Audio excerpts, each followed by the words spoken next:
The recent jobs report came in really good. The inflation rate has been dropping consistently.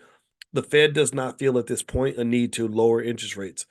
If there isn't any, if there's ever any inkling that the Fed is going to change their mind, that is something that could actually accelerate your stocks. That's actually something that could really give you a big boost. If you want to know a stock that I like recently, a stock that I just bought, it's Apple. I just bought Apple, and I bought Apple because I feel like they have something up their sleeve. Like I feel like Apple just has has something going on with the with this headset that they put out, where I think that there's more to it. I think that there's more that's going to happen, and that's just, I don't know, this I just bought some shares because I want to be a part of that. So one thing you could do also is, a lot of your investing apps give you the ability to just invest a small amount every week or every month. So if you don't have enough to buy as many shares as you want right now, maybe just make it part of, like, almost like a payment plan, like the same way you pay off your car or whatever, except now you're paying off your future, right? So maybe buy, if you like a stock like an Apple or an Amazon, you could just buy a share a week or two shares a week or whatever you can afford. So give me one second here.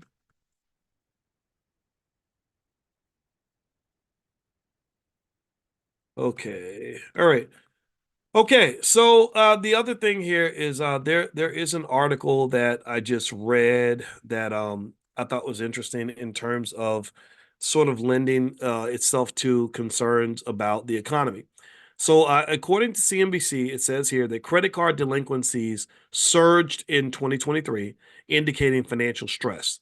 So, this is something that the economists have been waiting for. They've been waiting for indicators that the economy might be weakening. This might be the data that they've been looking for that lets us know that maybe the good times are coming to an end. So it says here that credit card delinquency surged more than 50% in 2023 as total consumer debt swelled to 17.5 trillion, the New York Fed reported Tuesday. Total debt rose by 212 billion in the quarter, a 1.2% increase quarterly and about 3.6% from a year ago. So what's happened is that you've had two types of debt really surge and reach record highs. One is student loan debt, the other is credit card debt. But then also auto loan debt is at an all-time high. So debt is basically what's being used to fuel consumer spending. Consumers in America are addicted to spending, and so there's a point where that's going to crack. So I think that these credit card delinquencies could be that piece of data that gives us a canary in the mine view of what could be ahead for us economically. So I would be really thoughtful about that, be sort of mindful. And so here's the weird paradox though. Whenever the economy shows cracks, the Fed lowers interest rates, which boosts stock prices. So sometimes bad news can actually be good news. So this bad news that credit card delinquencies are up could become good news because people may say, oh, credit card delinquencies are up, which increases the likelihood that the Fed is going to lower interest rates sooner than expected. Because if they lower interest rates sooner than expected, stock prices will go up. So they have this saying in investing that says, don't fight the Fed. That means whatever the Fed is doing to the economy, try not to go against that because they are the number one variable in terms of shaping where the stock market ends up going. Let's see here. Did I see the Nvidia article in Financial Times talking about they're cooking the books and juicing earnings? Oh, wow. Oh, I didn't see that. Wavy McFly. Let's see what Nvidia stock is doing right now. That was in Financial Times. Okay. Oh, okay. I assume that they're reliable. Let's look at Nvidia stock. Yeah, Nvidia is kind of a risky investment in my opinion because the company has really done well because of the AI boom. I made a lot of money owning Nvidia, but at the same time, sometimes the stock can get so bloated in terms of price that it becomes very risky because if one little thing goes wrong, then the price could end up dropping. Let's see here. All right, so let me share the screen here so we can take a look.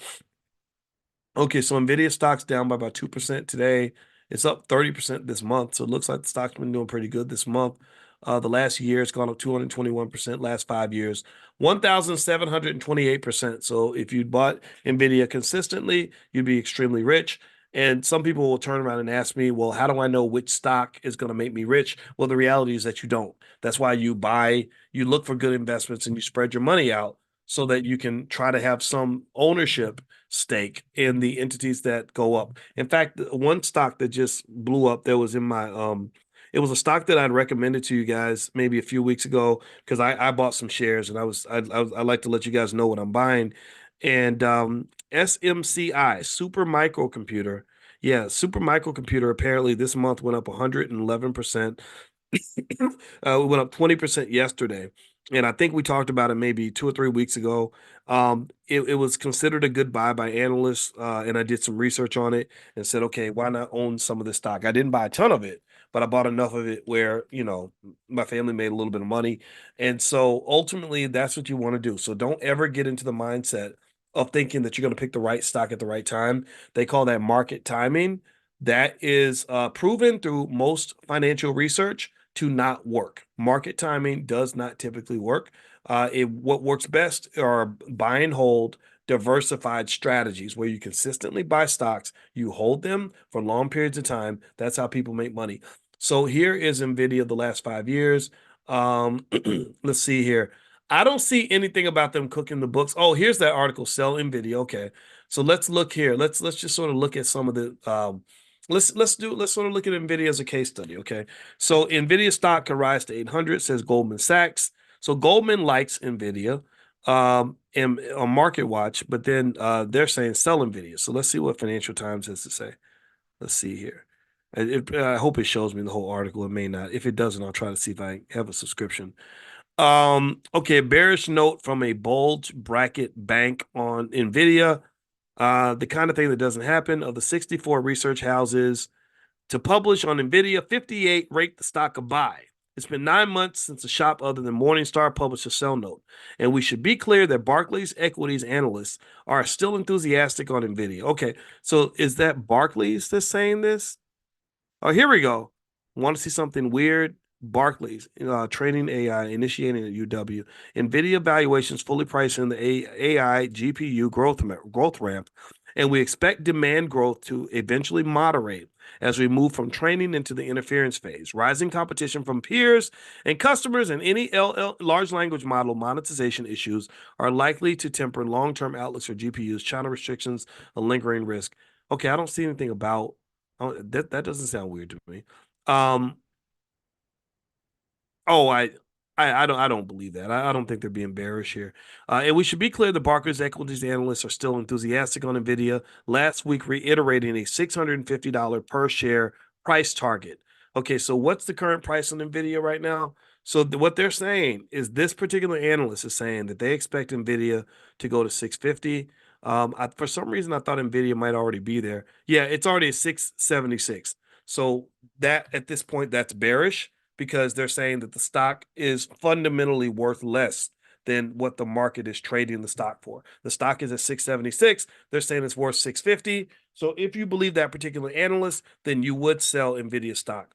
Let's see here. Gupta's main thesis is straightforward. Competition for generative AI hardware is catching up, and end user deployments don't need much power. Once the database is built, there's a shakeout due soon, and Nvidia's estimated 98% market share of the data center GPUs won't last. Yeah, I agree with that. I don't think Nvidia is going to maintain the dominance that it had last year. I just don't. I just think that the AI space is full of so many smart companies that can make their own chips that there's no way they're going to allow Nvidia to just own and corner the market forever like they have. I just really can't see that.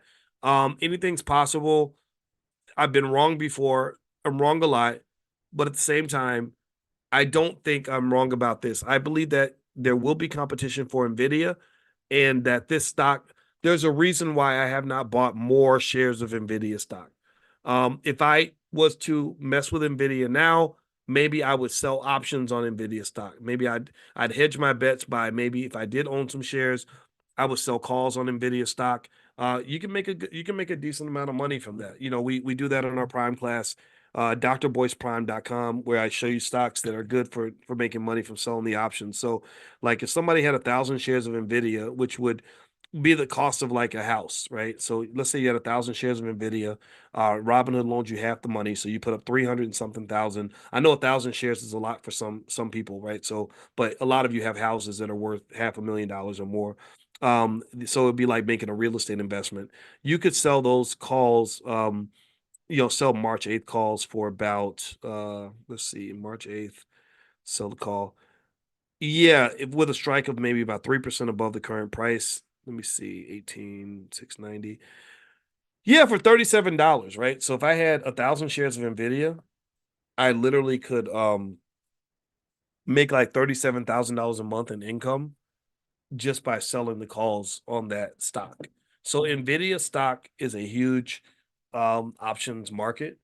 And so and part of it I think is because a lot of people that maybe can't afford the $675 stock price are buying the options, which is pushing up the price of the options. So in investing, typically though, one of the rules of investing is you want to try to do the opposite of whatever the crowd is doing. So when everybody's buying something, I tend to sell it, and when everybody's selling something, I tend to buy it, because you always want to think one step ahead. Because if everybody's selling something and is pulling the price down, then that's your chance to buy that thing cheap. And then at that point, your weapon is time, right? Because you're thinking like, okay, I'm going to own this now because I'm going to just sit on it until the price comes back up. That's how people make money, right? So generally speaking, good investors tend to be contrarians. They don't do what everybody else is doing. They do the opposite.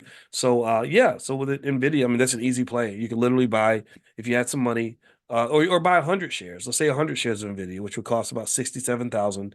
Robinhood gives you half the money, so you put up 30-something thousand. If you got 30-something thousand in your 401k, you could treat it like a rental property. You could literally make approximately $3,700 a month on a 30-something thousand investment.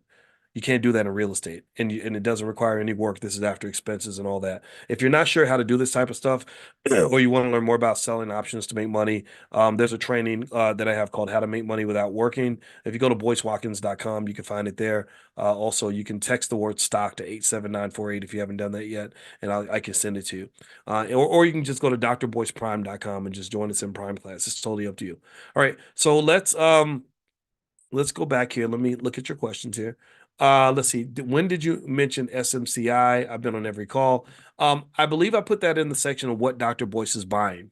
So if you log in at theblackstockmarketprogram.com, theblackstockmarketprogram.com, there is a section called what Dr. Boyce is buying, and that's when I give you a long list of stocks. Let me see here.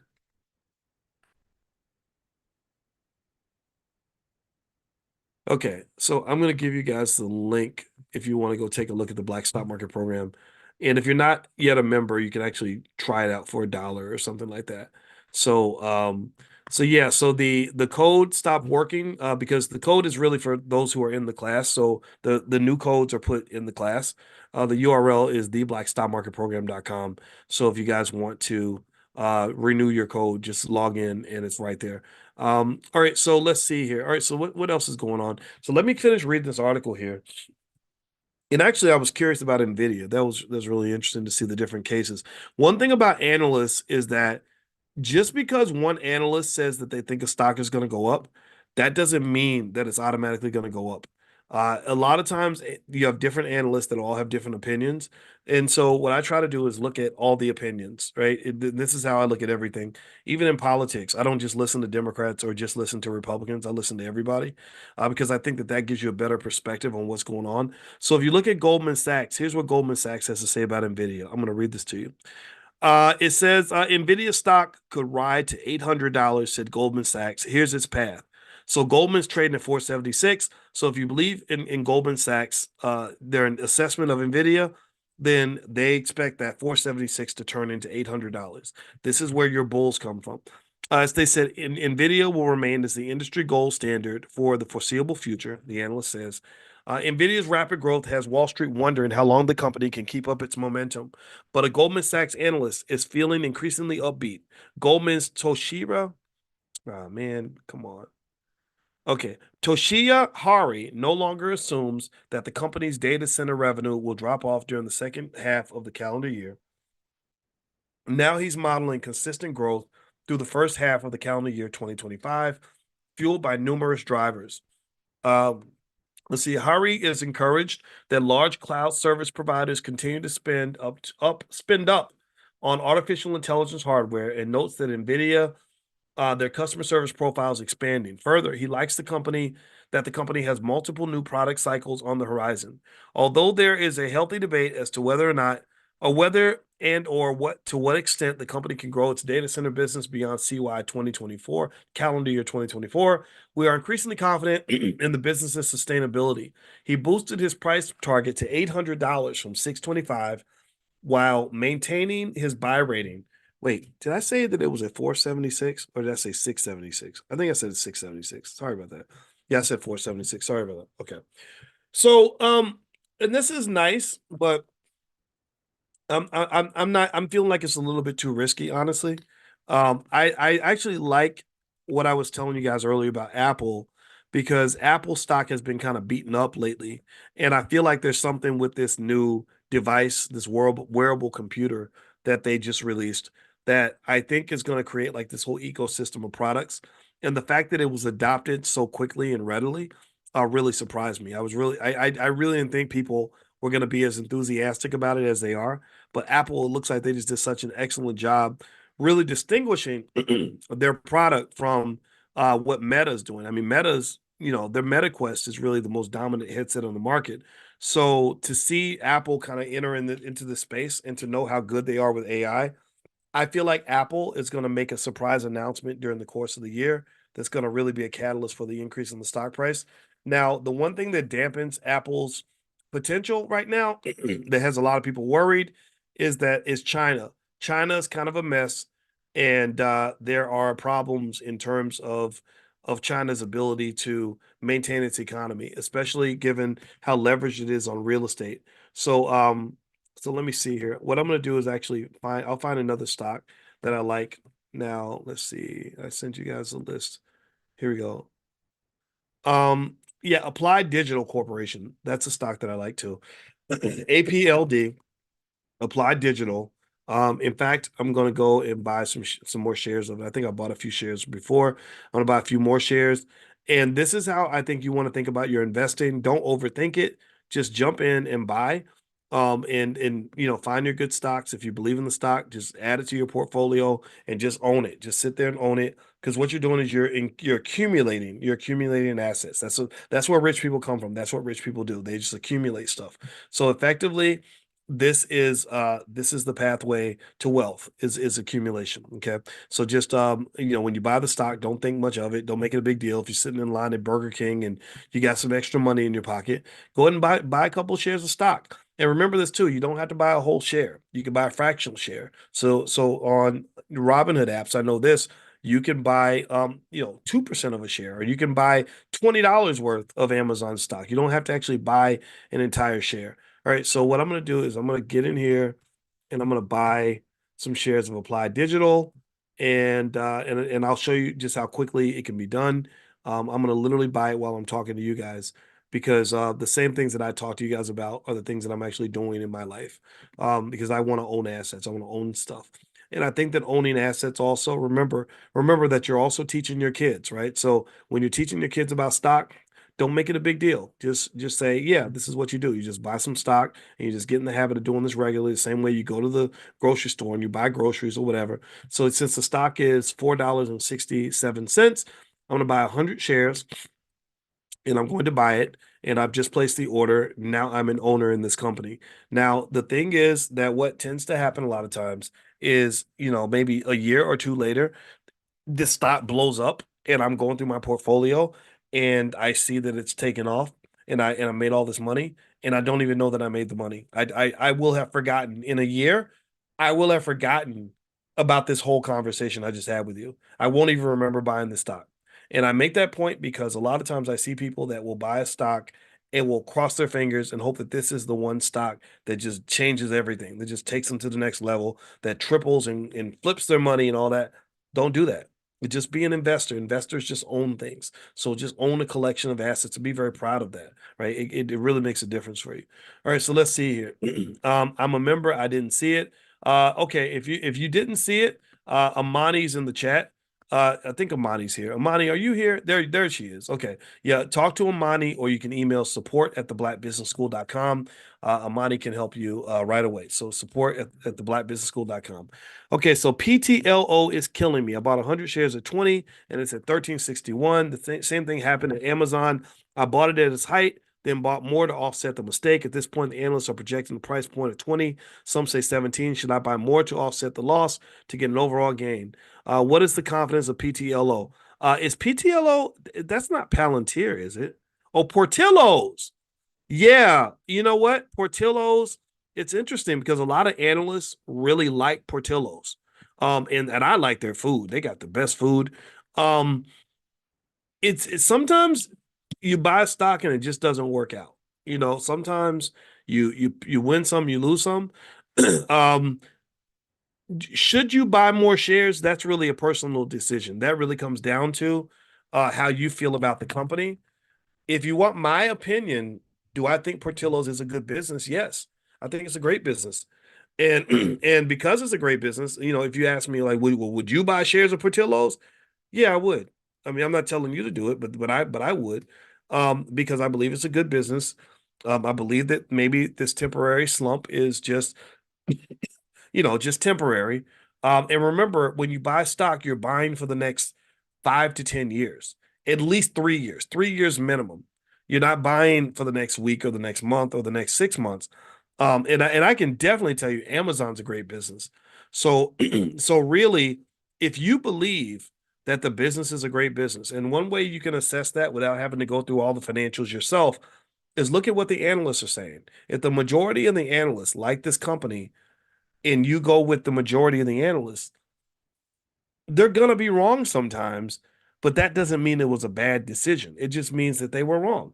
And that's the science behind stock markets and finance is that most of the data that analysts use to determine what a stock price is going to be is faulty data. They don't know. Every financial asset in the entire universe is pretty much valued with the same asset pricing model. They're valued with the same equation, the present value of future cash flow equation. That's what they're all valued with. The thing about that model is that the information that is required to run that model and value that stock price is information that no one can possibly know. Because, for example, if we're valuing Microsoft, what you do is you calculate their net income and their free cash flow. You try to predict out 20 or 30 years, and you put it in what they call a discounting model, which includes risk and interest rates and all that. And then you come up with a stock price. And then as information changes, as risk factors change, as the economy changes, the number will change. The stock price will go up and down because the model will put out different numbers, every day. Okay. Like if I look at the price of Microsoft at 11 o'clock, it's going to be different from the price it was at 9:30. But do you really think the company changed that much in an hour and a half? Do you really think that anything changed? Did they fire half their staff? Did they change their whole philosophy? Did they shift their major investments? No, that nothing changed. Nothing changed. Nothing changed. The only thing that changed are the nuances of the model. That's it. Just tiny little bits and pieces of information that gets incorporated.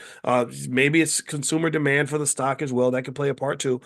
And the thing about it is nobody really knows until we actually know. What the financial markets represent is the best guess we can come up with.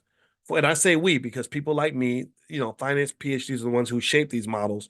We are telling you this is the best that we know based on existing information. Okay. They call that market efficiency. All that information that's available in the economy is used to figure out the best guess for the price. As the information changes, so does the price. So if we learn, like one example is right now, Elon Musk is under fire because he's been using drugs or something. That's some article where they said he's going to Burning Man and hanging out with hippies and using like psychedelics and stuff. And the board is not happy with that. His investors are not happy. Elon's getting his butt kicked. He's actually being sued by his shareholders. He had a $55 billion pay package. One of his shareholders sued and said that's too much money. And the reason he sued was because he said the board did not do its job of protecting shareholders' wealth by making sure that the CEO didn't come in and rob the piggy bank. And the reason he felt that way, and the judge agreed, is that too many people on the Tesla board are friends of Elon Musk. I think two people on the board have his last name. I think it's him and his brother. So I think he's on the board too. I'm not sure. I got to check that. But anyway, so that's a risk factor, right? So that type of information changes the stock price. Also, if Elon was to get sick or die, it would Tesla stock would immediately plummet. Another risk factor, Mark Zuckerberg he does a lot of really dangerous sports. He does cage fighting or something. So basically the investor said that his cage fighting is a risk factor that reduces Facebook stock. If he didn't do any of those extreme sports, the price will be slightly higher than it is because they factored into the models the probability that Mark Zuckerberg could go and get kicked in the head and die, right? So effectively, all these factors make a difference when you price the stock. So with Portillos, I think it's a good business, but there's no guarantees. This is not this can't be investing advice. That's not what it is. But if you like the business and you like what the analysts are saying about this stock, and again, if you want my 2 cents, I wouldn't blame you. I think it's good to have in the portfolio. In fact, I think I do have some Portillos in the portfolio. I'll even buy some with you. I'm gonna go on my app and buy some because I just like their food and I like their business model. But really though, there's no guarantee. For all we know, this stock could keep on going down. But if it's down relative to what it was in the past, and you believe that it's just a temporary slump, then yeah, dollar cost averaging is how you can sort of make up for what you lose. But doubling down doesn't guarantee that everything's going to get better. So sometimes if you have a company that's getting sick and not doing well, and there's indicators to tell you that it's going to keep getting worse, then that might be a time to kind of bail, or at the very least, the fact that you're obsessing over one stock or two stocks means you need to have more stocks so you're not obsessing over one or two stocks. Because if you pick 30 or 40 different investments, I guarantee you that some of them are going to go bad. What you really want is you want to make more money than you lose, right? It's just like going into business. Anybody who goes into business knows you're going to lose money. If you can't lose money, if you can't stand losing money, don't go into business. Because if you start a business, all business owners, let me know if you know what I'm talking about here. If you start a business, you're gonna lose money. You're gonna make bad investments. You're gonna take shots that aren't gonna hit, but you have to take shots, right? And you're hoping that you hit more than you miss, and that's what that is. Okay, so let's see here. Oliver says, Dr. Boyce, I developed a program from your $5 a day investment strategy. I call it the 5-4-3-2-1 investment strategy, and I credit you for helping me develop it. I would love for you to review and give me your thoughts and suggestions before I launch it. I see it as my mentor to helping the Build the B1 community. I do a church generational wealth building teaching every Friday for the past 2 years, and I credit you as my teacher and mentor. I'm a B1 student. Yeah, Oliver, I love that. Well, yeah, email support at theblackbusinessschool.com. Send it over to them. I'll take a look at it. I'll give you feedback. I think it's really good. I think you should teach these things. And remember that that literally, how can you say this? I could probably teach if I could teach the whole black community finance for 5 minutes, I could tell them and they did exactly what I said. I could probably teach enough in 5 minutes that would change black wealth by $5 trillion in a generation. Literally, I could say do this and this and this. And if somehow for whatever magical reason everybody did that, you would see black wealth just skyrocket up. And I bring that up to say you don't have to overthink it. This is not a complex problem. It just looks complex, but maybe it's simple to me because I've gone through the complex stuff and I'm like, oh, it all comes down to this and this and this. So the $5 a day plan is very powerful because a monkey could do it. A 5-year-old could do it. But it would make a difference. Like someone who does that and does it religiously, your kids, if they don't want to, they don't have to work for anybody. They're going to have financial security. And that's really the goal because a lot of our stress and anxiety, unhappiness, the racism, the things that kill us spiritually and psychologically comes from the fact that we have to go to work for people that don't like us very much because we don't have any financial security because we don't have a capital base. All right, so let's see here. I just enrolled at the end of January 2024 in the How to Invest in the Stock Market course, but I'm interested in learning options. Should I complete the course before enrolling the options course available? Actually, you can do either one. You can learn about options without learning everything about stocks, but it helps to understand stocks at least a little bit, before you jump into options, at least understanding what it means to own stock, what's actually going on in terms of stock ownership dynamics, different types of stocks. And then you can go into options. I think it's relatively straightforward to go into options as long as you understand options exist because the stock exists. You can't have an option without having the stock. So it's just like I only exist because my mama exists. You can't have Boyce without you can't have Boyce Watkins without Robin Watkins. Do you understand? So the option is what they call a derivative security, which means that it derives its value from some other asset, right? So in the case of a stock or a case of an option, it's deriving its value from movements in the stock price, and they tend to move together. And people like options a lot because options allow you to get a piece of the action without having to put up nearly as much money. And that's what excites people about options. But what they don't know about options, though, is that options can be used for a lot of things, not just getting a piece of the action. A stock option can be used to minimize your risk. A stock option can be used to like I'll give you an example where the futures market was actually used. Options and futures are like siblings and cousins. Options are the right to do something, but not the obligation. A futures contract is when you have the obligation to do something. So basically, I remember I had a friend who booked Magic Johnson for a speech. And he said, I said, how much did it cost for you to book Magic Johnson? He said, it was very expensive. We paid $160,000 and we had to pay $40,000 for jet fuel. Okay. And he said that what they told him was that you can buy the jet fuel in advance and lock in the price. And he said, I'm glad I did because in that time period between the time we booked Magic and the time he actually came out to speak, the price of jet fuel went way, way up.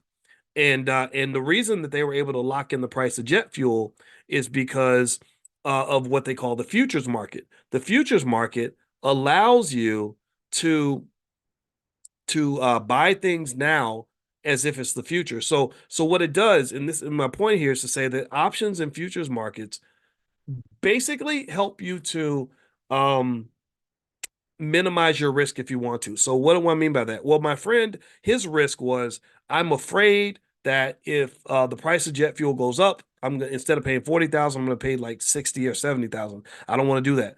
So what he did was they went to the futures market, they bought the jet fuel, made an agreement that 6 months from now they're gonna get so much jet fuel so they could fly Magic around or whatever, and they locked in the price.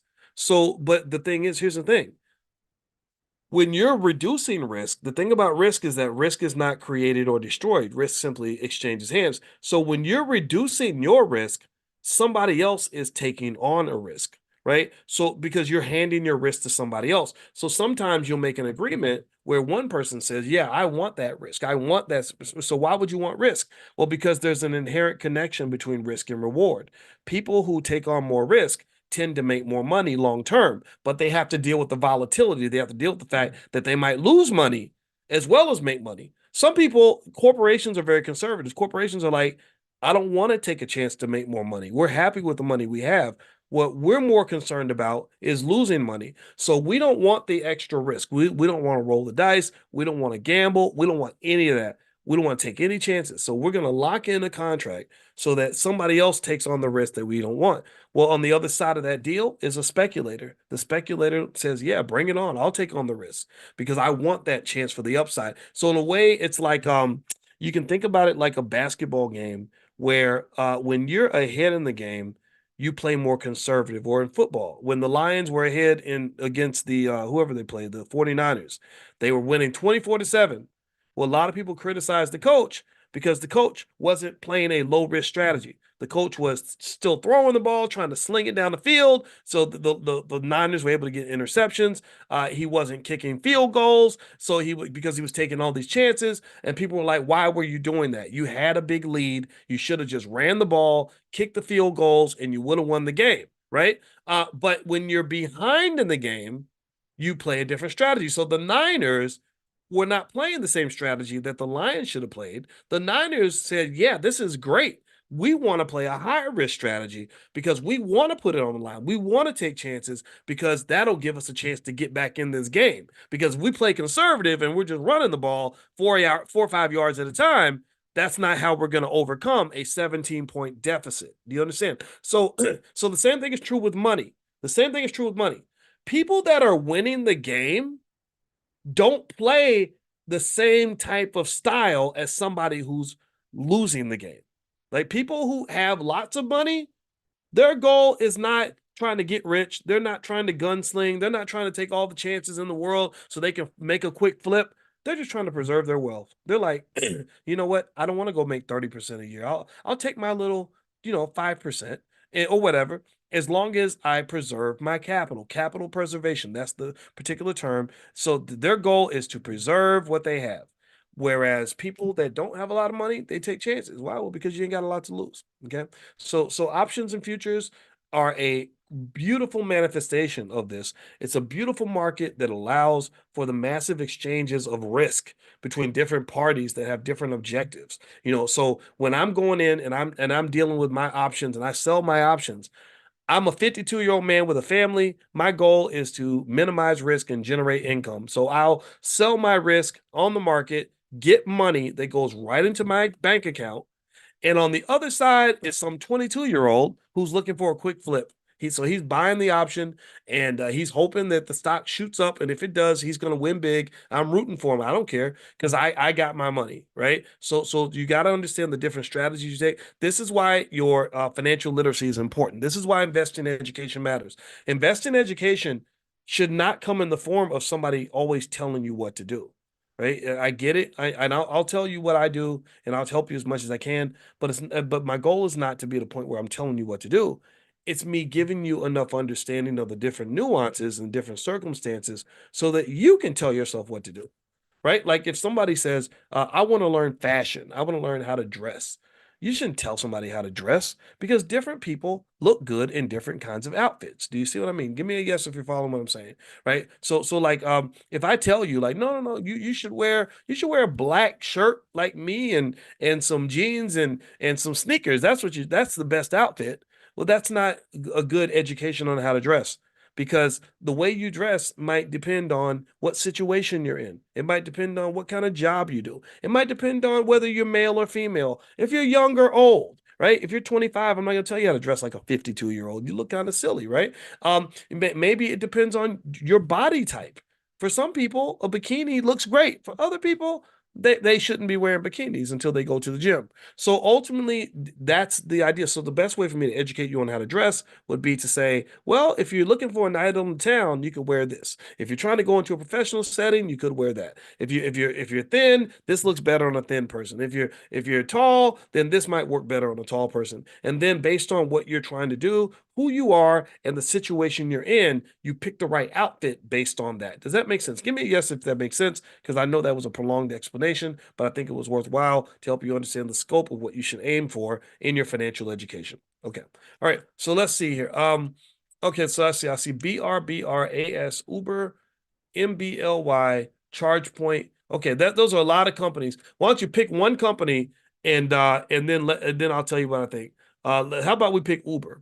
Uber is a company that is amazing to me because Uber's been losing money for years and they suddenly found a way to become profitable. I think Uber has a lot of potential long term. I think Uber has some debt issues from what I understand. I think that their cash flow is strong though. They're so good. Their market share is massive. I think that they did a great job by adding in Uber Eats. So I think overall, I think Uber is a great business and a well-run company. I wouldn't be mad if you were a long-term investor in Uber. I'm not saying to do it, but I wouldn't be mad at you for it. How do you determine how long you sell calls on certain stocks?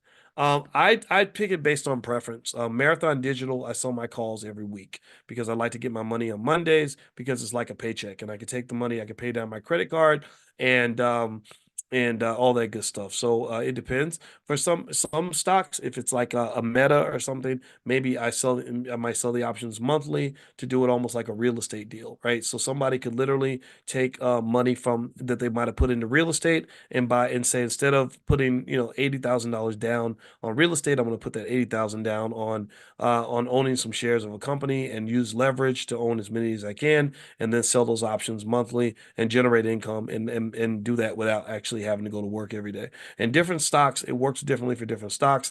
But then sometimes if you really need cash, maybe you remember in order to generate more cash when you talk about selling options, you're either trading time or you're trading upside. If you give up more upside, you get more cash. If you trade more time, you get more cash. So you got to be really careful to make sure you know the trade-off. All right, so let's see here.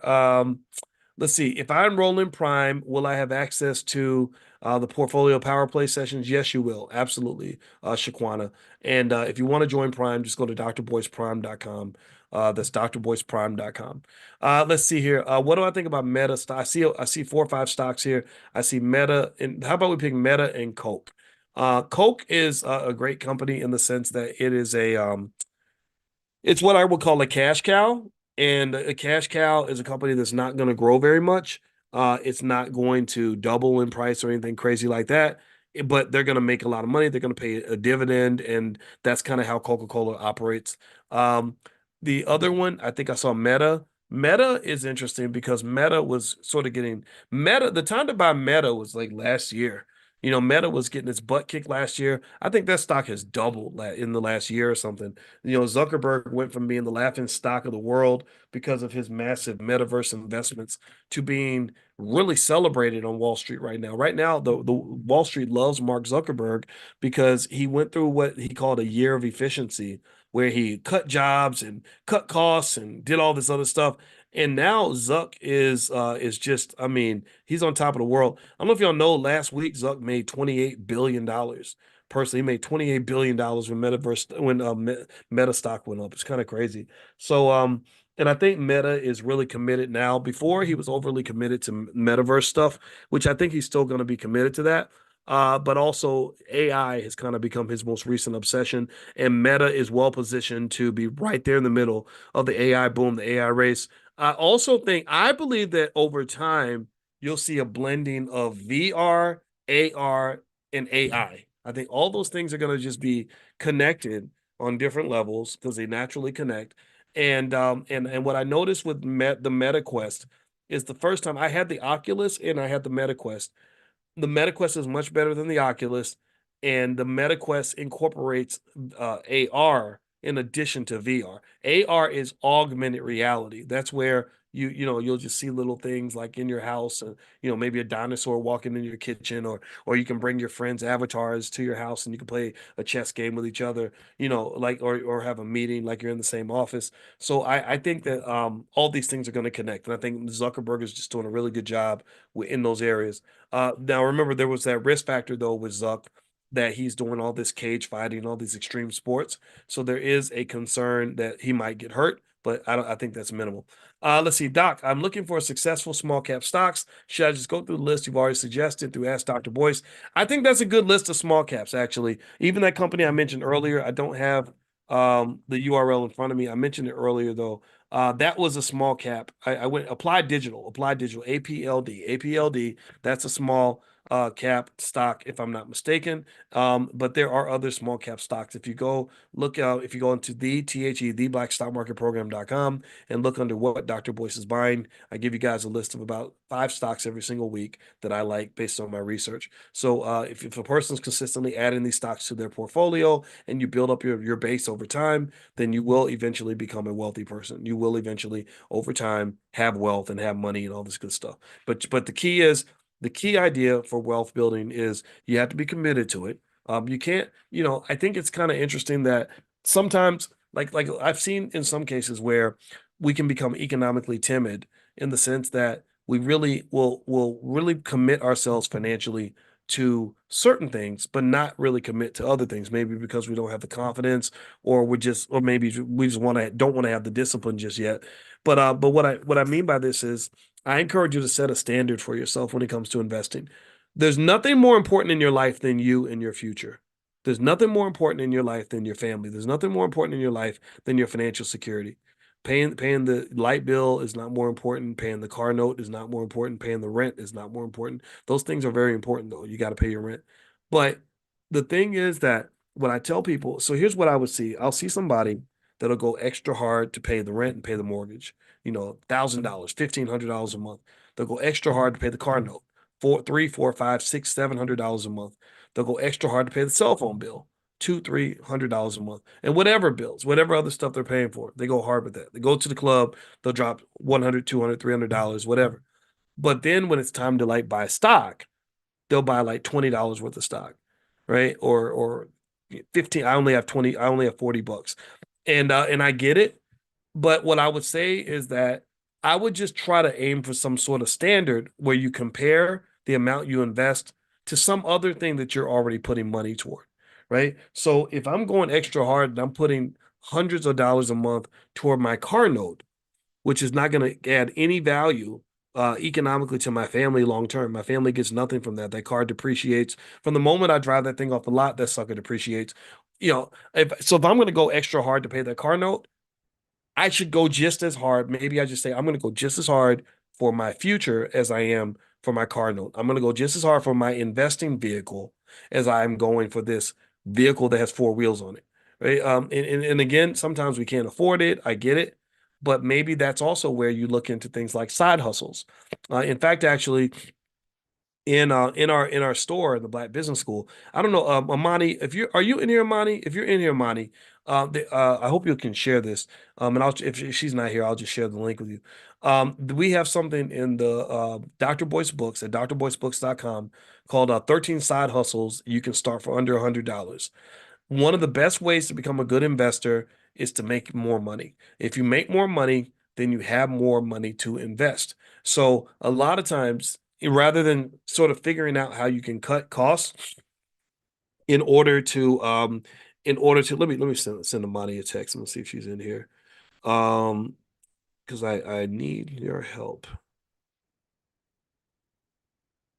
Okay, let me send them. No, all right. So anyway, rather than where was I going with this? Oh, okay. Gosh, I lost my train of thought. But I would say that, whatever you're spending money on in other areas, I would encourage you to just go just as hard when it comes to your investing. Like, treat yourself as if you're important. Really value that legacy, value that financial security, value the fact that you are an economic entity and you want to pour into that as much as you're pouring into everything else. And just as another side note, just this is a little bit disconnected, but it's something I meant to tell you guys. Be really careful about some things like timeshares. I don't know if anybody's ever gone to these vacation resorts where they offer you a really cheap trip and in exchange for you listening to a timeshare presentation. From what I understand, timeshares are a crappy investment. Again, there might be exceptions, but timeshares are just garbage for the most part. They're bad contracts to get into. Um, I would do a timeshare only if I bought a timeshare from somebody who got rid of it.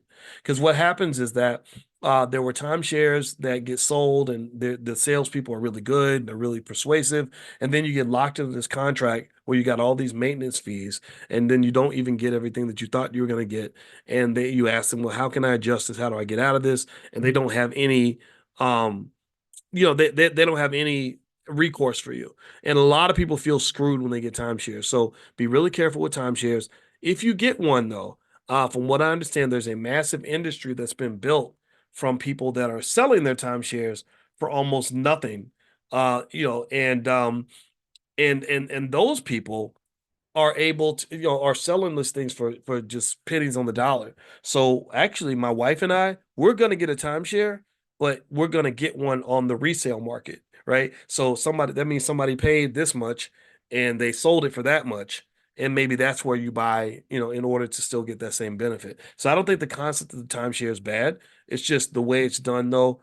It's just terrible. And I think it's degrading the brands of like Hilton and Marriott and stuff like that. All these companies that are like out here offering these things should be ashamed. Thank you, Amani. I appreciate you finding the link. So that link is in there. Let me grab that. And actually, if you want to get a 30% discount on anything in the store, use the code word book club, and I'll share the link with you guys now.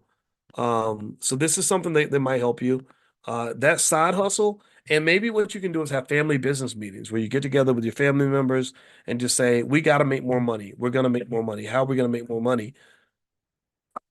Let's figure it out. Let's sit here and talk until we come up with something that can make us more money. Brainstorming on side hustles can be beneficial.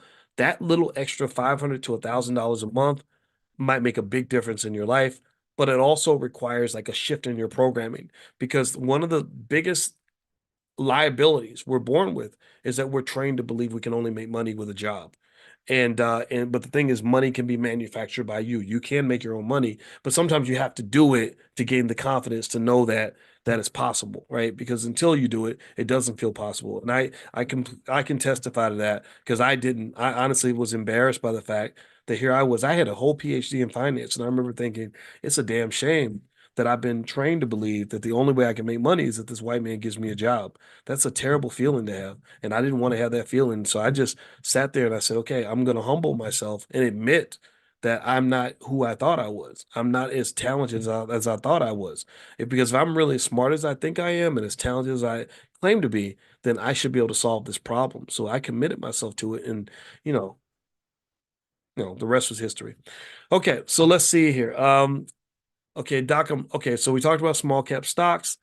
Um, also, my daughters took your mini scholars class through my package, and they already had a class that was being offered to them through their program. What replacement class did you suggest for the kids? Well, our Black Business School for Children is at blackmillionairesoftomorrow.com. I don't know if you've been to blackmillionairesoftomorrow.com, but if you go to blackmillionairesoftomorrow.com, you'll see that we have programs on where your children get certificates, certifications in areas like crypto, stock market investing, entrepreneurship, real estate, etc. The power of this is that when your child goes through the program and they understand everything, they're going to have a financial literacy level that exceeds the average college educated adult. There's plenty of testimonials that we have to confirm this. And if you don't feel that way, and if you don't agree, you let us know. We'll give you a full refund on that. And the benefit is that you're integrating your child into economics at a very early age. See, integration is good. It's just the social integration was not good because social integration did not come with economic integration. So I am an integrationist in that way. I want your children integrated into economics and understanding the American economic system and all the different ways to make money. And if they learn it young, they've got many years to process and mull over these ideas and thoughts and to experiment. Then by the time they hit the economy, by the time they become adults, they're not 25-year-olds trying to figure it out. They're 19-year-olds who've already had 10 years, 12 years of experience with the economic system. That is a huge difference. That makes a big difference. I could show you a chart that would blow your mind. If I was to show you a chart that shows the difference in the wealth level of somebody who starts investing in like 401ks and IRAs at the age of 35 versus somebody who starts at the age of 25, the difference would be astonishing. It's astonishing. Just that 10-year gap of waiting, like thinking, oh, I'm young, I don't have to start saving for retirement yet, and you wait 10 years, you have lost like hundreds of thousands of dollars that you'll never get back. You'll never catch up. You could double the amount of investment at that point. You're still not going to catch up. Okay. And the thing about retirement savings is that retirement isn't just about getting a bunch of money when you're 65 or 70. Retirement is a collection of assets that gives you financial security. There is no person anywhere who has $500,000 in their 401k plan who is not financially secure. If they lose their job, at the very least, they can go borrow against the assets that they have. That's what rich people do. They buy, borrow, they die. They accumulate things, they borrow against those things, and then they die and they pass it on to their children. Their children don't pay taxes on any of the capital gains they made throughout their whole entire life. But let me tell you this. Let's go back to what I said earlier. Remember, I said there's a massive difference in the amount of money that a person has if they start investing for retirement at 35 versus 25, right? Give me a yes if you're following my point here. Okay. So that difference is huge. It's unbelievable. It's crazy, right? You listen to Susie Orman, Dave Ramsey, they're gonna tell you all about it. But here's what Susie Orman and Dave Ramsey will not tell you. That's not the whole of it. That's not the crazy part. Or I don't know. I don't know. Maybe they thought about it. I don't know. But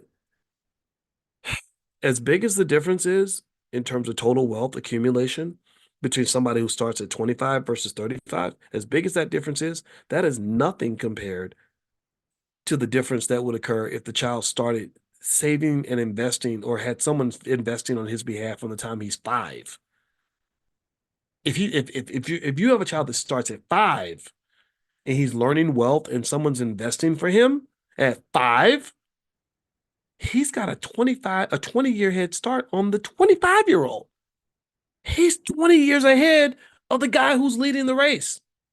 So if the gap in wealth between the person who starts at 35 and 25 is massive, what do you think the gap is between the kid who starts at 5 and 25, or 5 versus 35? So what I'm really trying to explain to you is that forget trying to catch up with white people. You can actually be well ahead of them.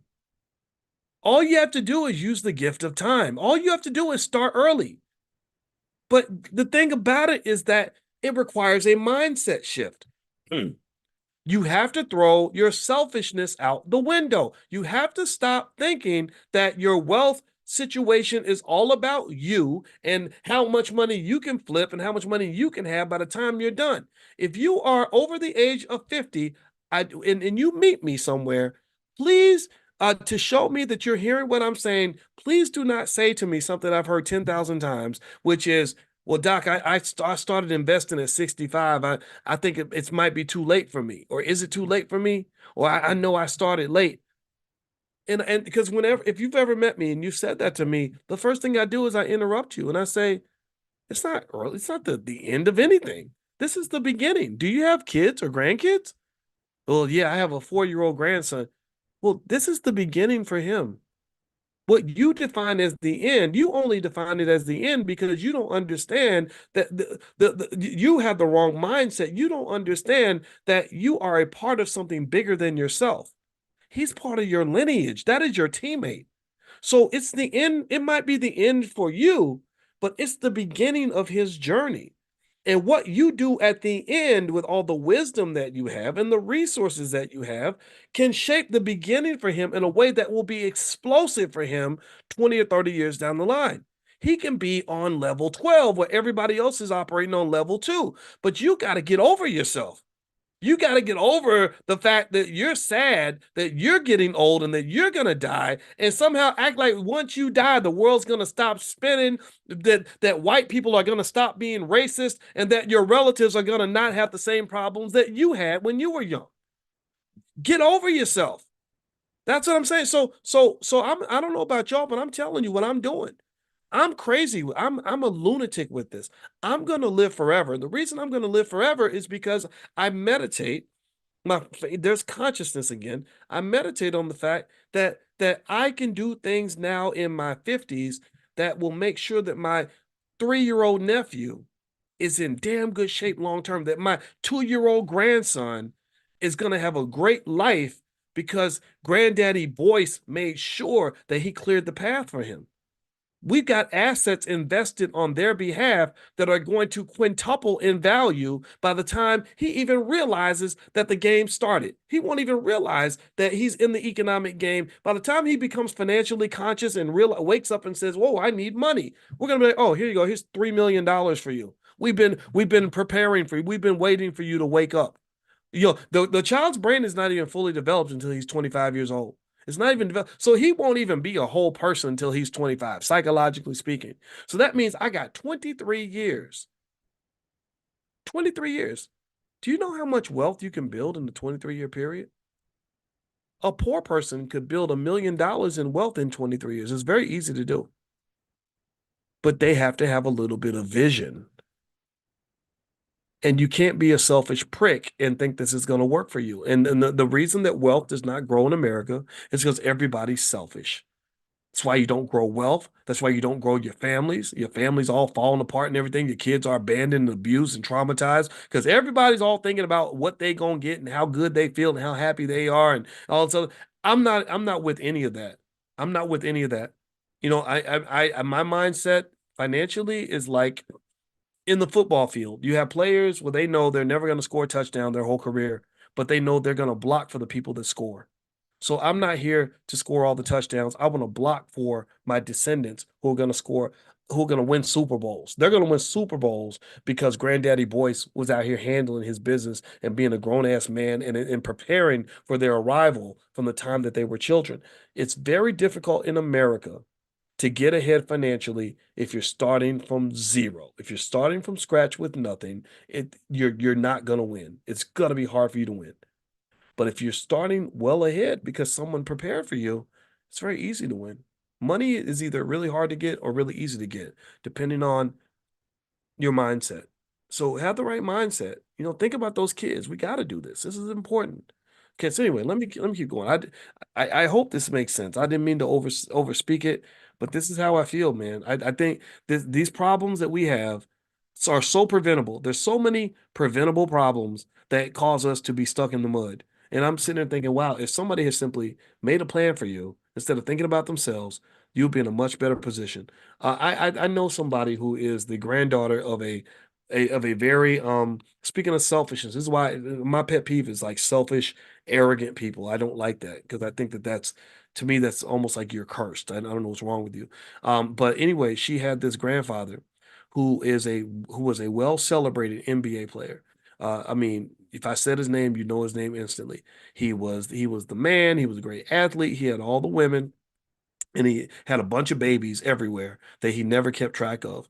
And this little girl says, "Yeah, that's my grandfather." And but I can't approach his family because his family does not recognize any children outside of the two or three that he had with his wife. The rest of the kids, we don't exist. And it made me so sad to see how much pain this little girl had because her grandfather was this arrogant asshole who thought he was the man, thought he was so important, but yet you splattered all these little children whose hearts are broken because they don't get the love they deserve because you were so self-absorbed. I don't think a decent human being does that to other people. And I really think so. So this is me soapboxing for a minute. This is me talking about our society. We got too much damn selfishness in our society. It's encouraged. And the people that are able to rise above that are seen as weak or flawed or uppity or idealistic or whatever. I'm here to just tell you I'm one of you. I'm right there with you. Because if we're all sacrificing for each other and for the team will win. So pick your team, sacrifice for the team, get over yourself, and help the team win. So let me go back. Let me finish answering some more of your questions. Okay, when's prime class? The next prime class is we're gonna do these Thursday nights. I don't know if we have one this upcoming Thursday night. I gotta double check, but I know that if it's not this Thursday night, it's the next Thursday night. So if you text the word options to 87948, Cheryl, you will get a link to join class. Text options to 87948. Now you're uneasy about Riot.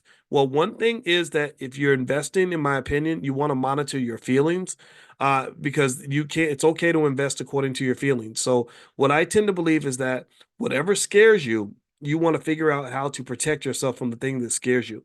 So, if Riot is a stock that you own, Riot platforms, and I own a lot of Riot. I believe in Riot platforms. I every time it goes down, I just buy more.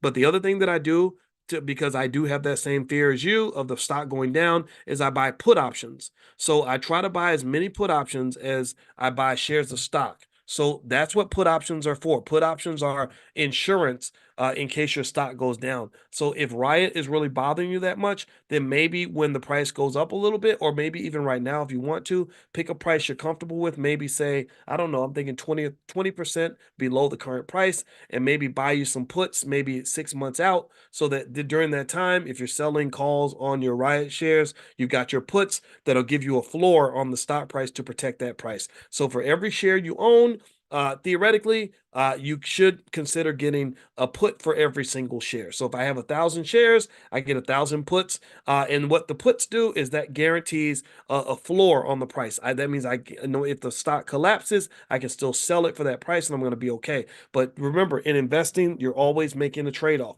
So when you get the extra protection, protection costs money. Just like a security guard protects you, you're going to have to pay the security guard. So yeah, if that trade-off is okay with you, or you're not comfortable with the position you're in, you may want to look into the put options to protect you. Or if the stock is too volatile, if you don't like riding that Bronco and it makes you sick to your stomach, well, there are safer assets you can look into. Okay. So don't think that Riot, I mentioned Riot because I like that stock, but it's almost like me telling you I love spicy food. Our middle child loves to eat spicy barbecue wings.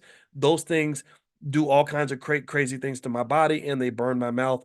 I don't eat them just because she loves them. I eat the mild barbecue wings, right? So with some stocks, Riot is a spicy stock. So if it's too much for you, then what you do to deal with the spiciness is you can either A, diversify out of that stock, just sell it and buy another one.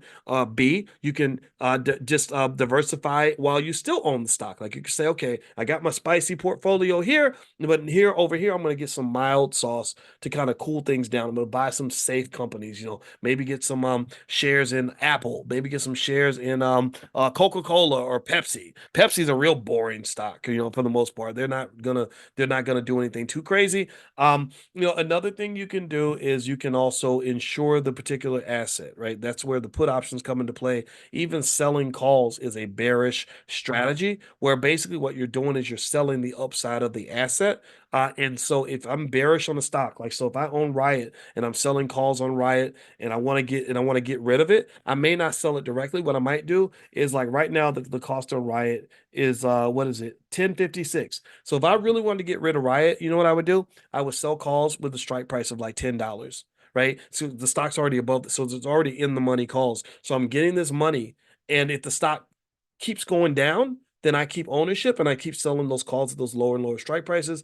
But if the stock stays where it is, then eventually my shares get called and I'm out of the deal anyway, right? So it's almost like being in a relationship. Sometimes you break up explicitly, but then sometimes you just become such a terrible boyfriend or a terrible girlfriend to the point where they break up with you and you because you're picking a fight every single day and fighting them over chicken or whatever. I think that's a strategy some people use. Some people don't. My wife is a relationship therapist, and she was telling me that some people break up inappropriately where they'll just make life is it I don't know if anybody else has ever seen this. Well, they'll make life so difficult for you that you have to break up with them, and then that way they can blame you. A lot of times they do this also in employment.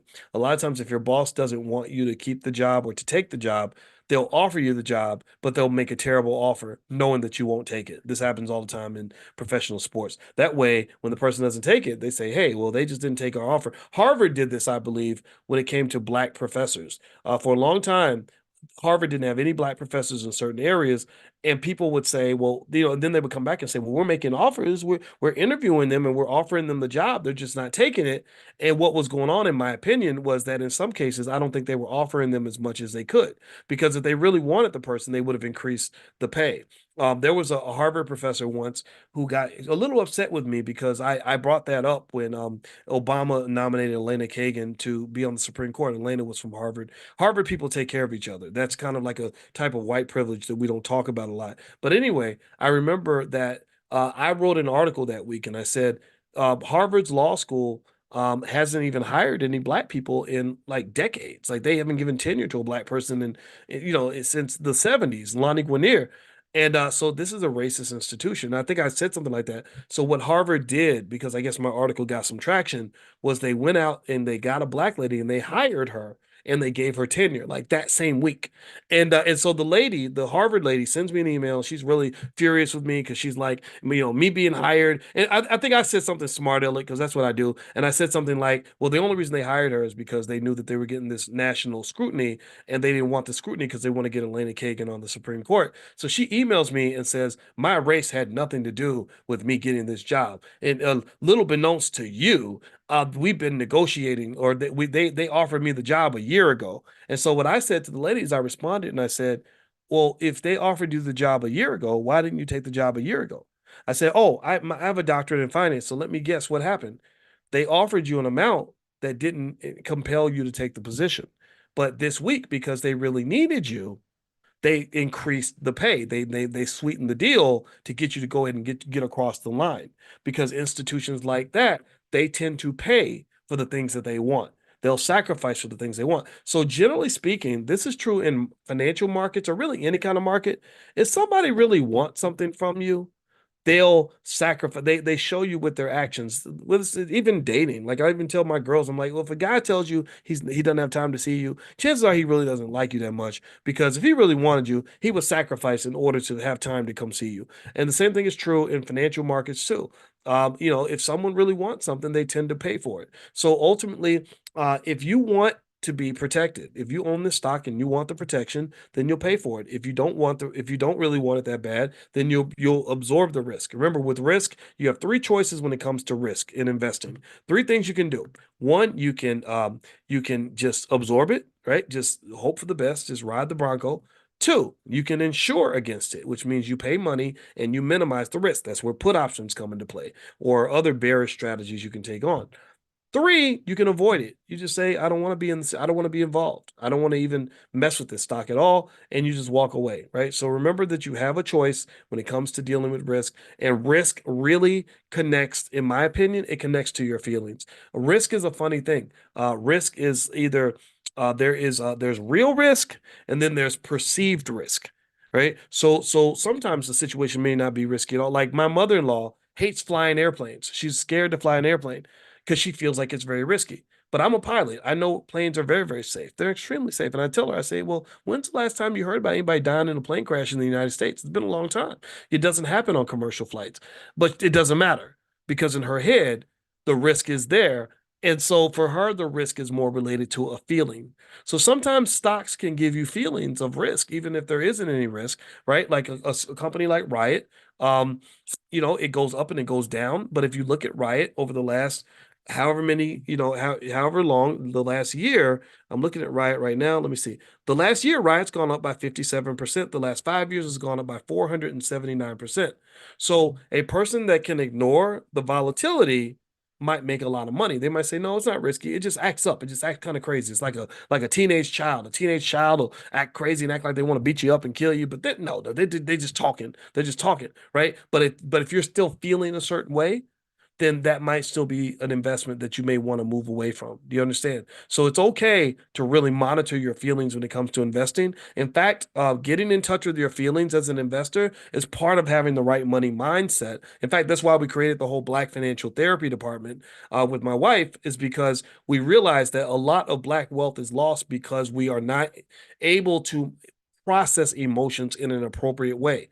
We get scared and we sell. And when you sell, then rich people come and buy everything that you sold. They buy it cheap and then they hold on to it and they make money that should have been yours. But then the other thing that happens is when things go up, people get overconfident and they become financially drunk. They call that irrational exuberance. That's another feeling that's very dangerous when it comes to investing. You cannot get overly cocky and overly confident because that is a great way to get killed, right? Because then what happens is you see one stock has made you all this money, so you start pouring all your money into that one stock. I met one brother who had 99% of his assets in Tesla. I said, are you crazy? I said, that's not very smart. No, I don't think I told him he was crazy. I was thinking, are you crazy? But I wanted to say that to him, but I said, are you sure that's a good idea? I don't know if that's a good idea. But he was so confident in Tesla stock that he just felt like putting more money into Tesla stock was going to make things better for him. No, it does not. You do not do that.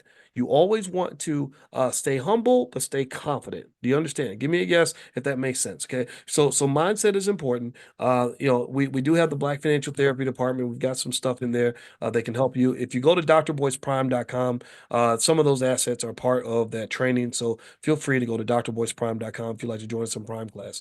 Okay. All right. Couple more questions. Okay. So let's see. What do I think about ACMR? Do I like ACMR? ACMR, ACM research. Okay. It looks like they make single wafer wet cleaning equipment. I have no idea what that is.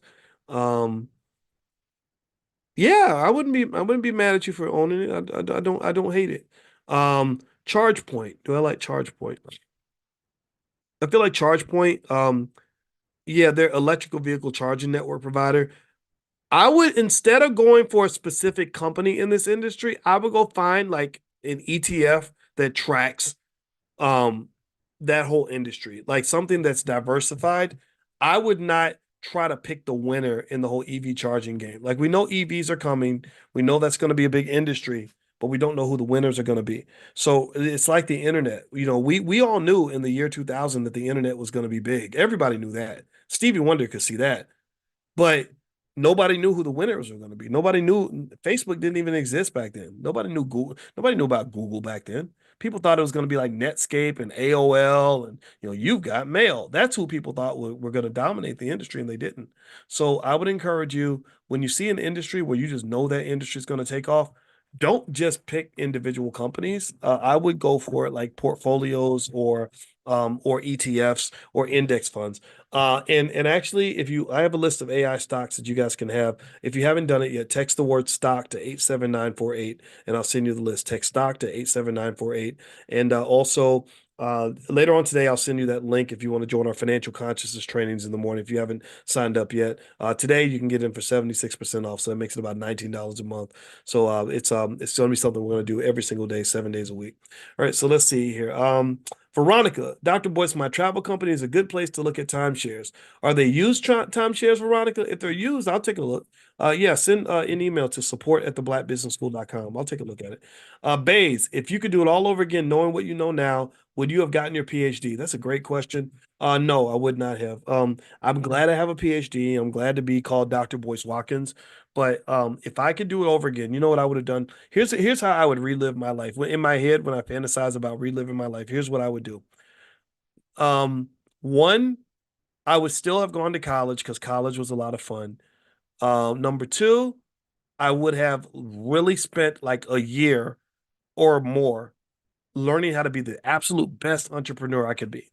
Just learning how to make it rain, learning how to sell, how to develop systems and delegate and business. I would have did all of that. I think that's where my training would have been. That's where I would have spent my time. Instead of doing silly things. Like I remember taking a class on Irish peasants. Like why the hell would I want to, what benefit does it give me to know that Irish peasants in the 16th century used to drink a drink called Boney Clabber. And Boney Clabber was basically you just spoiled milk mixed with cow's blood. So you take some milk, you let it spoil and curdle, and then you put cow's blood in it, and it looks like a strawberry milkshake, but don't drink it because it's nasty. Why do I benefit from that information? How does that information help me at all? It doesn't. So instead, I would have spent time learning the essential skills of a black man, which is how to make your own money without having to beg white people to take care of you. That is a superpower. When a black man learns how to make his own money, or a black woman learns how to make her own money, she has an amount of power that exceeds 90% of our community. That's what I would have done. The third thing I would have done is I would have probably sought out a young woman that came from a good family where the parents were married, and I would have married her and had 6 to 8 children, and I would have educated the children. We would have educated the children together, right? We would have figured out how to homeschool our kids and then built a family business together, and then bought like maybe 50 acres of land and like lived on the land together and ran our family business together. That's what I would do. That's the life I would have had. Because I've learned over time the value of family, and I've learned the mistake that many of us make because it's our slave training, that we're trained to invest more in things like a job than in our own family. And I don't think that is the way to succeed. I don't think I don't think that leads to happiness long term. I'm a happy person. I'm very happy. But if I could do it over again, that's what I would do. All right. So let's see here. Let's keep going. What's the difference between using put options versus stop losses to protect major stop declines? Well, let's see here. With the put option, you're actually purchasing an asset.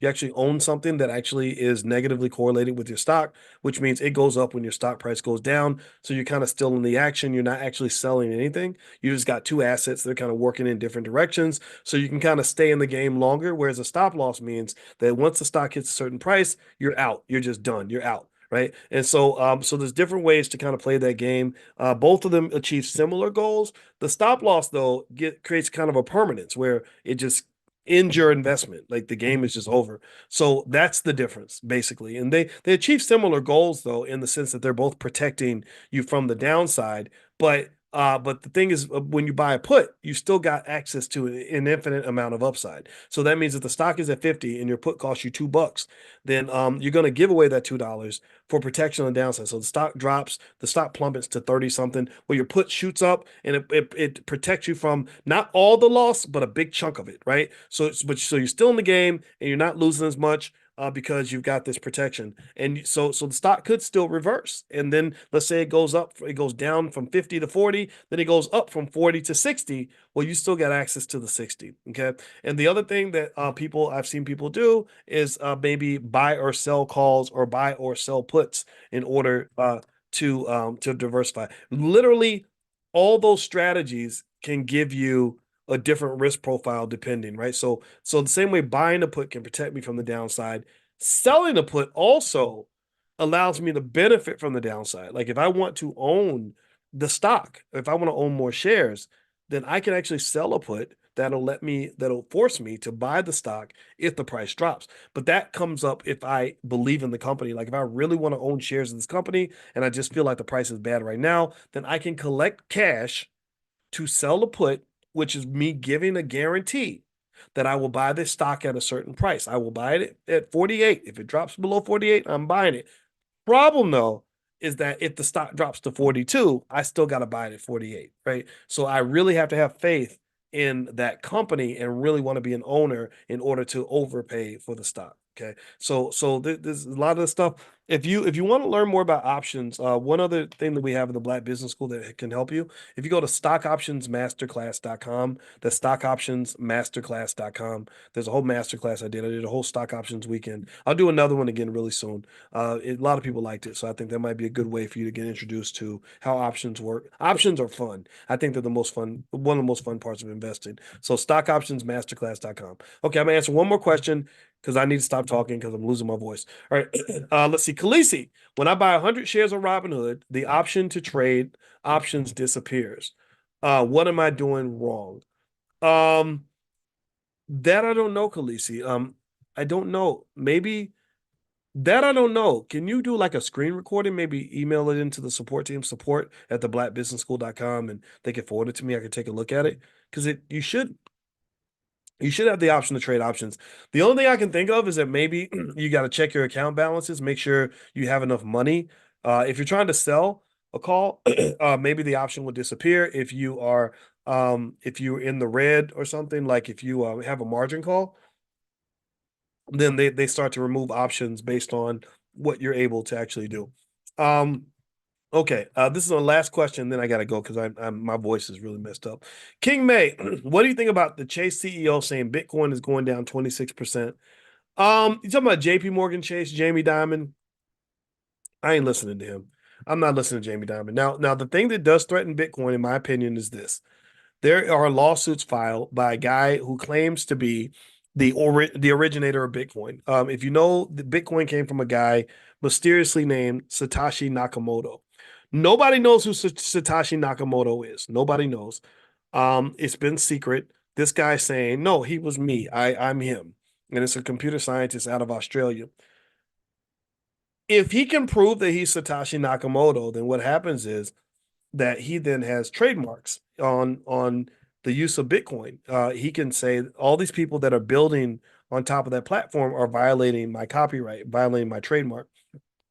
So that would be huge. That would be really harmful to the Bitcoin ecosystem if he was to win that lawsuit. A lot of people don't believe he's going to win, but anything's possible, I guess, because I don't have all the information.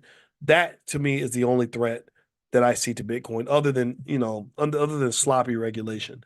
But I think Bitcoin is one of the most surefire things I can see in the economy right now. There are no guarantees. There are no guarantees. I want to make sure I say that. There's no guarantees.